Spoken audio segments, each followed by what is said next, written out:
नमस्कार साथियों। आज के इस वीडियो में हिंदी व्याकरण से टॉप 30 प्रश्न बहुकल्पीय प्रश्न एमसीक्यू के रूप में देखेंगे, जो आने वाले एग्जाम्स के लिए बहुत महत्वपूर्ण है। इस प्रश्न को शुरू से लास्ट तक देखिए और आप कमेंट में बताइए आपसे कितने प्रश्न सही हुए हैं। इस प्रश्न को करने के लिए आपके पास सिर्फ 5 सेकंड है। अगर आप हमारे चैनल पर नए हैं तो हमारे चैनल को सब्सक्राइब करें और बेल आइकन को दबाएं इस तरह के और वीडियो पाने के लिए। चलिए देर न करते हुए वीडियो को स्टार्ट करते हैं। बताइए, प्रश्न नंबर पहला, संज्ञा के कुल कितने भेद माने जाते हैं? संज्ञा के कुल कितने भेद माने जाते हैं? 3, 4, 5 या 8? बताइए, आपके पास 5 सेकंड का टाइम है। संज्ञा के कुल कितने भेद माने जाते हैं? Option number C is right answer 5। संज्ञा के 5 भेद होते हैं। कौन कौन सा? व्यक्तिवाचक, जातिवाचक, समूहवाचक, द्रव्यवाचक और भाववाचक। इस तरह से संज्ञा कुल 5 भेद माने जाते हैं। अब बढ़ते हैं अगला प्रश्न। बताइए, पुरुषवाचक सर्वनाम के कितने उपभेद होते हैं? ये जो पुरुषवाचक सर्वनाम होता है उसके उपभेद पूछ रहा है। 2, 3, 4 या 5? कितने होते हैं?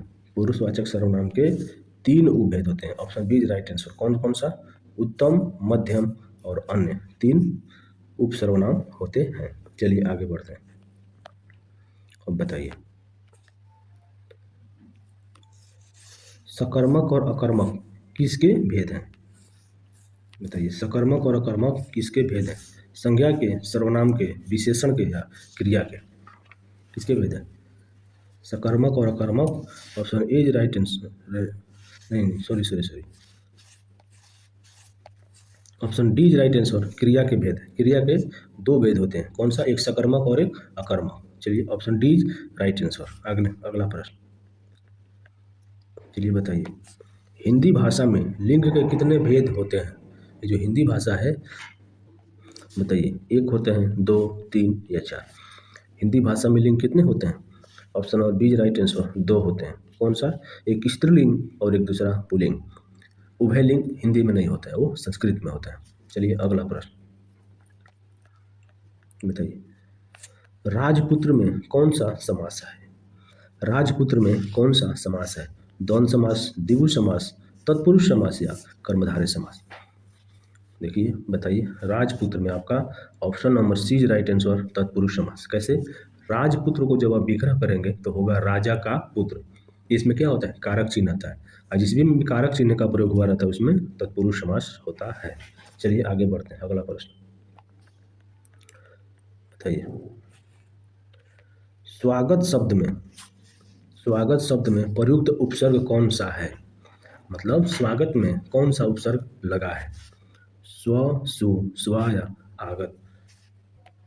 स्वागत शब्द में इसका जब आप विग्रह करेंगे तो होगा सु प्लस आगत। क्या होगा? इसका संधि विच्छेद होगा। तो इसी में जो उपसर्ग जो पहला होता है वही उपसर्ग होता है। इसमें क्या है? Option number B right answer. सु क्या है? आपका उपसर्ग है। आगे बढ़ते हैं। बताइए, अग्नि का पर्यायवाची शब्द नहीं है। इस पे ध्यान दीजिएगा। नहीं है, जब सवाल एग्जाम में आता है तो इस पे अक्सर विशेष ध्यान दिया जाता है। पावक, अनल, ज्वाला या समीर? बताइए, अग्नि का पर्यायवाची शब्द नहीं है। कौन सा आपका? समीर। किसका है?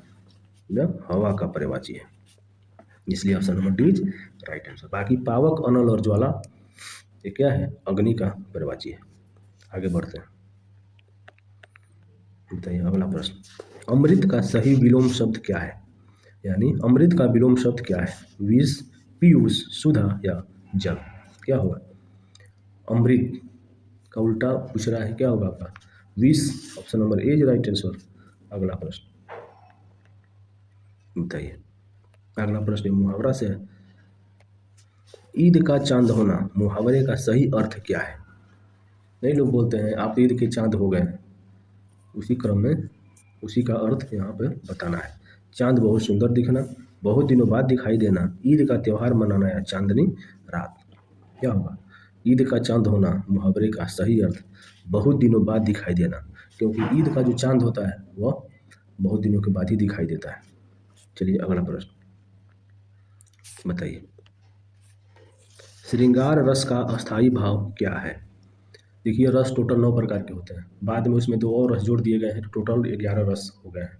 तो इसी में पूछ रहा है जो रस होते हैं सबका अपना अपना एक अलग अलग भाव होता है। तो श्रृंगार रस जो सभी रसों का राजा है उसका पूछ रहा है इसका अस्थाई भाव क्या है? हास, शोक, उत्साह या रति? क्या होगा? श्रृंगार रस का स्थायी भाव option number D is right answer, रति होता है। चलिए अगला प्रश्न बताइए। यह अलंकार से प्रश्न पूछा गया है। अलंकार आप लोग पढ़े होंगे, जानते होंगे।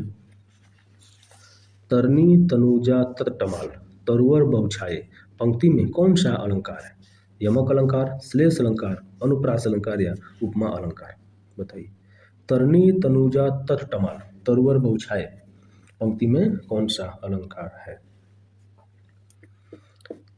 चलिए इसका option number C is right answer, अनुप्रास अलंकार है। कैसे? एक तो व्यंजन वर्ण की बार बार आवृत्ति है और दूसरा तो वर्ग की भी आवृत्ति हो रही है, तो क्या है आपका? अनुप्रास अलंकार है। अगला प्रश्न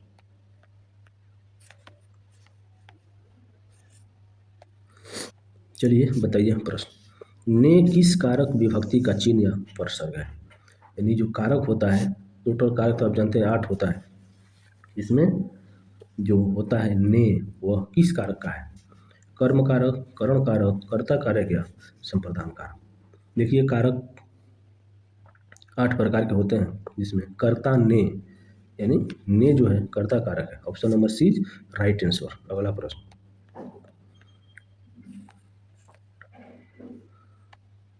बताइए। जिस वाक्य में बताइए जिस वाक्य में एक उद्देश्य और एक विधेय होता है वह क्या कहलाता है? एक उद्देश्य, उद्देश्य मतलब क्या होता है आपका? कर्ता, विधेय मतलब क्रिया। जिस वाक्य में एक उद्देश्य और एक विधेय होता है वह कौन सा वाक्य कहलाता है? संयुक्त वाक्य, मिश्रित वाक्य, सरल वाक्य या प्रश्न वाक्य? देखिए वाक्य जो है 3 प्रकार के होते हैं, संयुक्त वाक्य, मिश्र वाक्य और सरल वाक्य।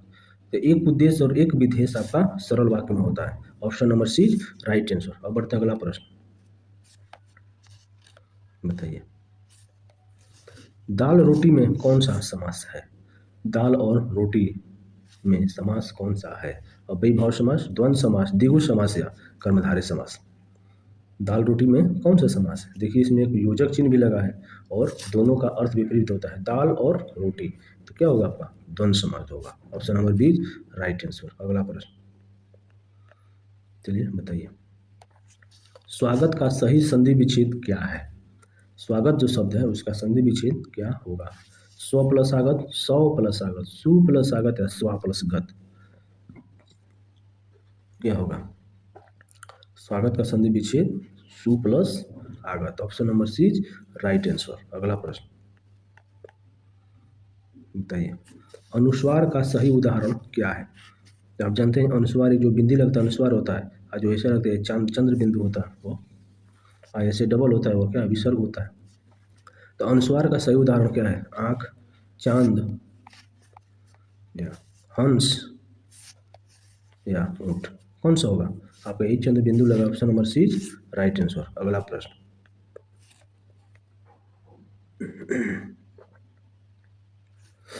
बताइए।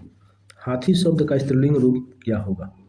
हाथी जो शब्द है उसका स्त्रीलिंग यानी हाथी जो है पुल्लिंग, हाथी जो शब्द है वो पुरुष जाति का है और स्त्रीलिंग इसका पूछ रहा है। हाथिनी, हथिनी, हाथनी या हथनी? बताइए।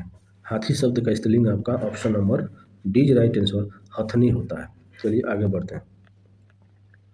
बताइए। उत्थान का सही विलोम शब्द क्या है?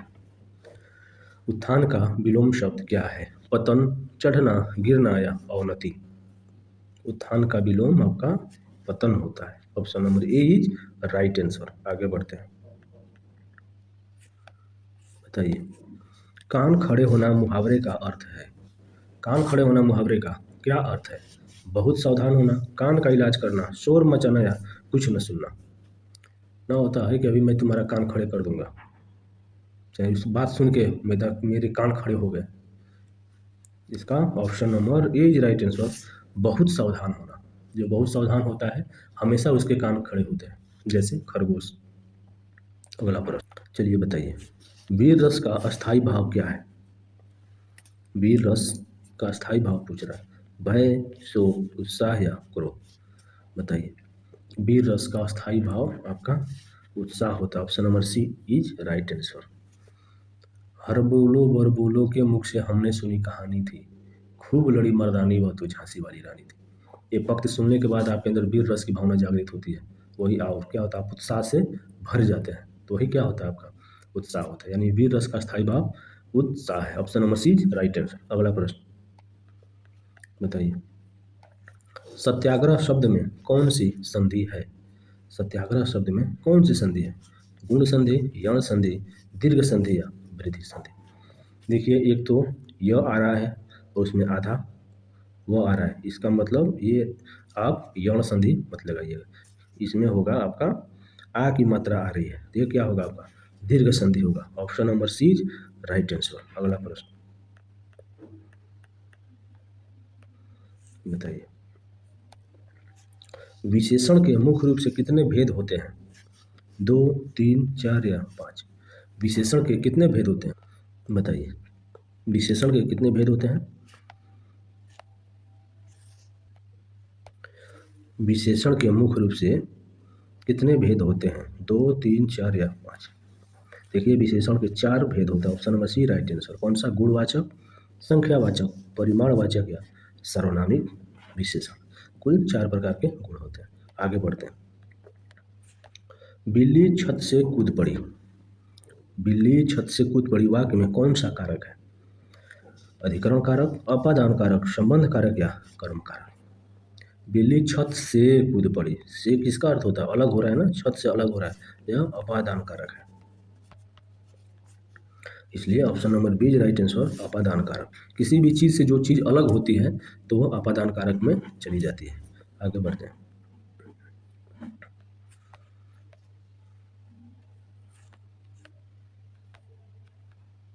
बताइए। नवल सुंदर श्याम शरीर की, सजल निरत सी कल क्रांति थी में कौन सा अलंकार है? यमक, उपमा, रूपक या उत्प्रेक्षा? नवल सुंदर श्याम शरीर की, सजल निरद सी कल क्रांति थी में कौन सा अलंकार है? आपका option number B is right answer. उपमा अलंकार है। कैसे? सी वाचक शब्द समानता दर्शा रहा है। इसमें जो सी है ये क्या है? वाचक शब्द है। और जिसमें वाचक शब्द होता है वो क्या होता है? आपका उपमा अलंकार होता है। चलिए अगला प्रश्न बताइए। वाच्य के कितने भेद होते हैं? वाच्य के कितने भेद होते हैं? 2, 3, 4 या 5? कितने होते हैं? वाच्य के आपके 2 भेद होते हैं। कौन सा?